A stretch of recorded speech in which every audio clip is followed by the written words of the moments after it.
can't stop the sun from shining whenever you are. Hello and welcome everybody. My name's Rose Smith from AbsoluteSoulSecrets.com. Thanks for joining me today for the Savvy Sagittarius January 2022 horoscope. Okay, so Sagittarius, you start the year with your ruling planet Jupiter in your 4th house of home and family. Something in your home or to do with your family can be fixed, rectified, healed, enlarged, made better, okay, basically. The other thing this month is we do have both Mercury and Venus retrograde, so I'll talk more about that in depth in a moment. And there's a very interesting thing happening if you're in Western Canada, US, Mexico, or the South American countries, okay, on the western side. So that is, there's a black moon happening on the 31st. Now, this doesn't have a great deal of astrological significance. If you're in the UK, Australia, or New Zealand, we actually get our new moon on the 1st of February because we're ahead in time. It's not a black moon. So a black moon is just an event that happens roughly every 32 months when there's 2 new moons in a calendar month. It's like the idea of the blue moon happening, which is basically 2 full moons in a calendar month. This is the new moons I'm talking about. Is this mildly interesting anyway? So a few things happening this month. I'll just briefly explain what I do. If you're new, I like to draw 2 tarot cards as theme cards for the month for you. And you can think of the first one as the first half of the month and the second one as the second half of the month if you like. So I'll do that, have a look at your horoscope in depth, and then I'll do a psychic channeling at the end, so do stick around for that. Okay, and if you are new, please consider subscribing to the channel and hit that notification bell right now. Okay, so let's go to the board. Here we go. And I'm going to draw these 2 cards first. They've already been pre-shuffled, but I'll just give them another light shuffling. And we'll look at the first card. No, that one will do. Okay, I like to close my eyes first. What do I see? I'm in a car, the windscreen wiper's going. I feel like this sort of sadness, disappointment, forlorn type of feeling. With the windscreen wipers, the rain is like tears, but it's in a positive sense of the tears washing away the past, or the past being cleaned away, you know, to start a new slate, anew. Okay, so the card that comes up is the 6 of Cups. Now, traditionally this would be, it's quite a positive card. There's lots of flowers here that suggest happiness. It's about abundance. It's about joy. She's got green she's wearing, so growth, and there's a lot of green in the background. Sometimes that's something to do with your family, all these trees in the background, the family tree. And also there could be a decision to be made that you're swinging back and forth on a decision, you're not certain which way to go. Okay, but the interesting thing I always find every time I look at this card, even though it's about abundance and joy, she looks a little hesitant. She doesn't look like she's over the moon with happiness. So it's like moving away from a sad situation into a happy situation. She's also holding a stuffed toy here, and it could be something like a pattern from childhood that she's letting go of, or something like that. But it is a very positive card nonetheless. All right, so let's have a look at the second card for you, Savvy Sagittarius, for January. Okay, all right, we'll go with that one there. Okay, closing my eyes now. What do I see? What is that? Okay, it looks like a walkway. Okay, this reminds me of the Himalayas, okay, and there's a lot of gorges and walkways which are sort of like hanging types of bridges. They're really scary. I've done this myself in 1990, trekked around, and you've got these wooden slatted sort of bridges, and oh yeah, it's really scary. walking across. And so sometimes other people just trot across. Maybe I'm a bit of a wuss because I had to hang on for dear life and be really coaxed across. I was so frightened. My knees were shaking. And so there could be something coming up that you're nervous of, and it's part of the journey. You go through it and, you know, it gets you to your destination where you need to be spiritually, but maybe you're not too sure. The card that comes up is the Five of Cups. Now, this can be some sort of sadness again, and it's like a separation of something, okay? So it could even be just to do with your feelings. We've got 2 cups on one side and 3 cups on the other. Sometimes this is to do with relationships, obviously, with a red rose there. And there might be some remorse or regret, okay? It seems to be on an emotional level, and maybe that's why you're not too sure about, you know, feeling these feelings. Let's have a look and see if we can get more clarification. I'll go with that one there. Okay. It's a time of celebration, so it could even be not only in January, but it could even be now. So I'm doing this on the 27th of December. Celebration with other people. There's some sort of connection though, and this is on a spiritual level. You're spiritually connected, but the thing about this card is these are 3 different people, not very, you know, they socialise together perhaps, but they're not very closely connected spiritually. There is a spiritual connection, but it's not close because they don't actually agree with everything. So it could be even a friendship or somebody that you know that's been in your life for a while that you might let go of, or there's some feeling of regret around the relationship. Okay, so that's something to look at. All right, let's have a look at your horoscope now. So first thing to notice is all of these planets down here in the bottom of the chart. I'm just going to put that like that. In the bottom of the chart. And so this is actually called the Northern Hemisphere. Even though it's in the bottom of the chart, it's sort of counterintuitive. And it's basically saying that you need solitude and you need some privacy. And so there might be a moving away from friends or other people so that you can get the solitude that you need. Ruler Jupiter here in the 4th house of home and family, healing something, enlarging your family, enlarging your home, making something better at home. The other thing to notice is the South Node here on the ascendant and the North Node here on the descendant. So the nodes are to do with karma, where you've been in the past and where you're going to in the future. The North Node, where you're going, okay? And because the North Node is here, this is sort of the side to do, and on the cusp of the 7th house, this is to do with relationships, important, significant relationships like marriages or partnerships, important partnerships. And so your partner helps you to fulfill your destiny in some way. So it's like you need this, well, I don't even like the word need, but in some real way this person is going to assist you to carry out your destiny. So it is quite important. If you haven't got anyone like that in your life at the moment, you could meet someone, or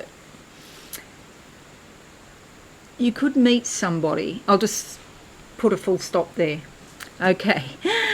The other thing, Mercury and Venus are retrograde. Mercury's retrograde until from the 14th of January until the 3rd of September. Oh, I haven't written it in. It actually jumps into your 3rd house, and it jumps back and forward between the 2nd and the 3rd house in this month. And basically there could be a lot of conversations about money, and communications could be delayed or misinterpreted, or misunderstandings could develop, so be careful of that. And Venus here looks after money as well, and so you might find in January with Venus retrograde that perhaps money is in shorter supply, or there's some delays regarding money. By the 29th, Venus is moving forward again and your money supply may improve. Now let's look at your horoscope in the depth. 26th of December, so just happened yesterday, until the 10th of May, Jupiter, your ruler in the 4th house, improves your family relationships. You move to a larger home, or there's a greater sense of inner security and contentment. Investing in real estate or home improvements is likely to bring you satisfaction now, and it's likely to work out in the long run. 30th of December to the 3rd of January, Venus conjuncts Venus, gives you a strong desire for love, companionship and affection. A new romance or friendship could begin, and maybe that's why you might need to make space for that.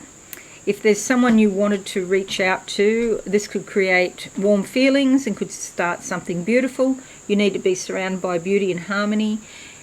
Artistic inclinations are stimulated now. But as Venus is retrograde, it's not as strong as it could be, and there might be some issue with delay happening. So you might want companionship and affection, but what you want takes a bit of time to come. 2nd of January sees a new moon here, which I haven't drawn in, I'm sorry. A new moon in your 2nd house, bringing new beginnings to your finances, your possessions and your values. So even simple activities like, washing the car or taking care of your possessions can bring satisfaction. Do what you can to secure your valuables and your finances, and watch that you don't overspend on impulse or whim, especially on things that have more emotional appeal than practical value.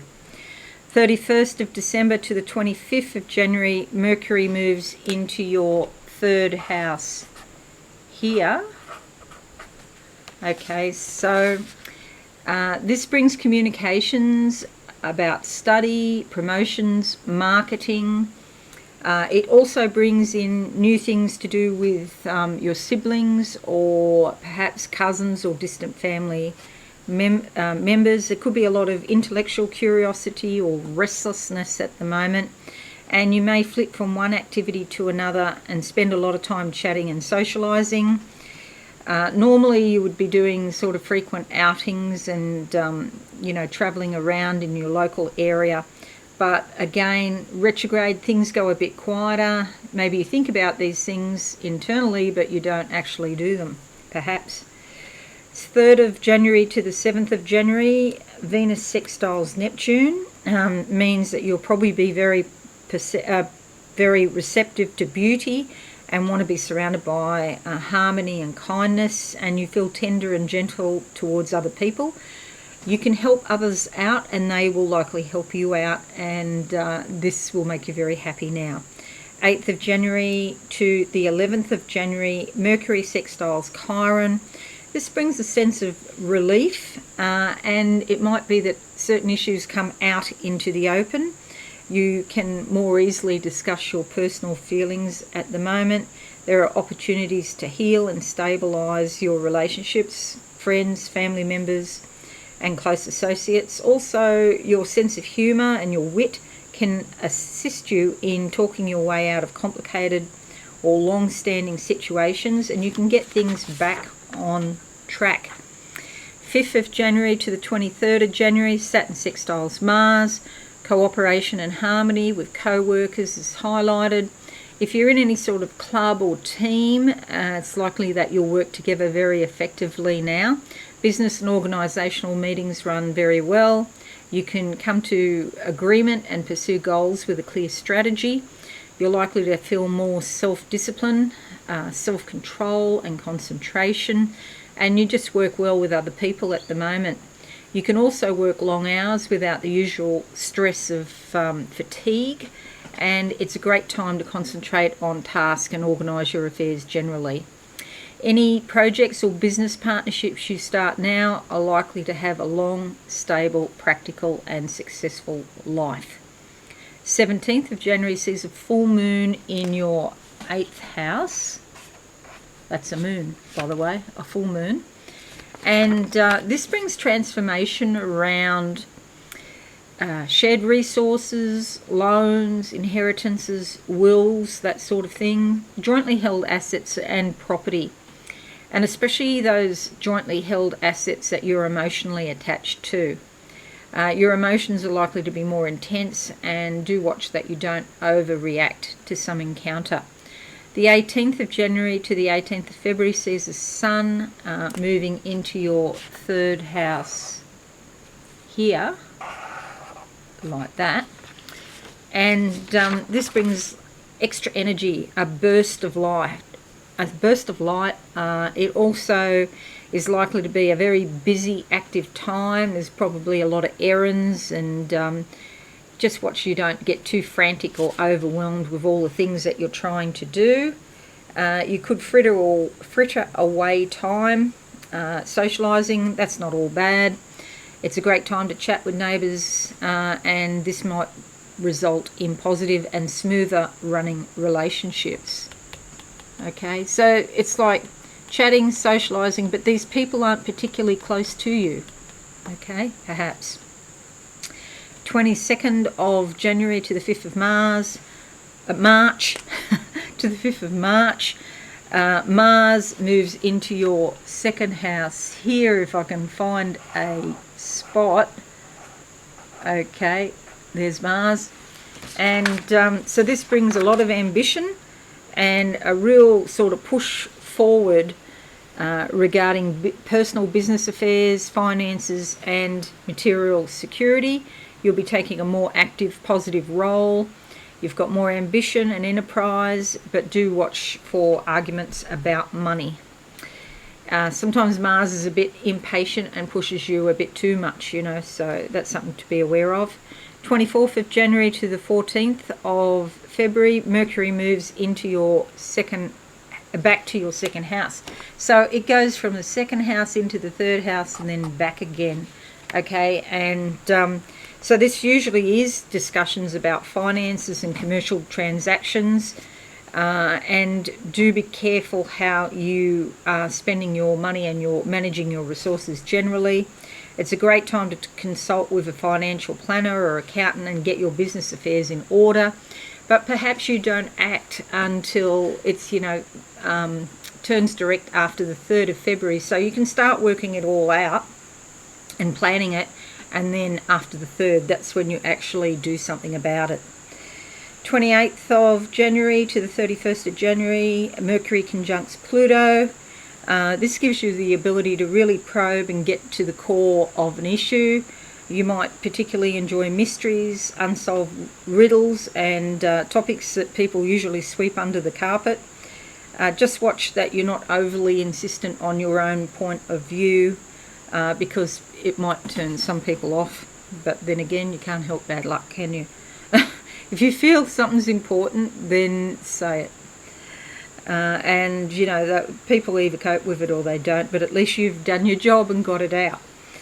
31st of January, Black Moon in the Western Americas in the 3rd house. Okay, so if you draw a line, if you look at Canada, the US, Mexico, South America, and you draw a vertical line running through Chicago, everything on the western side of that will have this black moon, the 2nd new moon in the month. And in the 3rd house, it's about communications, but there could be emotion, in the communications. So it might not be that logical what you're saying, but at least you feel passionate about it. So there could be some events from the past that come back and are in your mind, and that's influencing you now in the current situation. Okay, it's influencing your thinking, but that's okay. Alrighty, so that's your horoscope. Hope that makes sense to you. Should have had that up so you could see a bit better.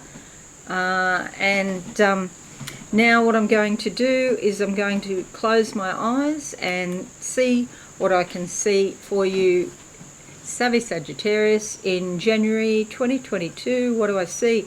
I'm in a cave and there's a way out above, okay? So I've got to figure out how to get up there to get out. But it's like I've been down in a certain situation. Oh, now a rope ladder just drops down, so it's easy to climb out. There might have been a situation that you felt that you couldn't get out of. There's a lot of water coming into the cave and it's very clear and cold. So you can either climb the rope ladder, or if you can swim, you can just stay there and the water will carry you up to the surface. If you can swim, or just even float, just float. That's easy. You don't have to do anything. And then you can just climb your way out. So this is, a cave is like a certain part of your body. So if you had some sort of health issue, you might get some insight into why, and there might be some sort of relief at hand. And does this health issue run in your family? Okay, because I'm thinking about Jupiter in the 4th house there.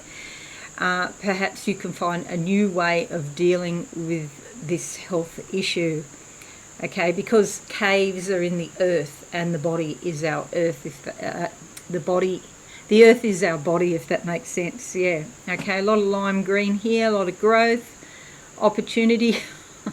There's a woman here, she's got a big American dollar bill, but it's really big, this dollar note, and it's pasted on her back.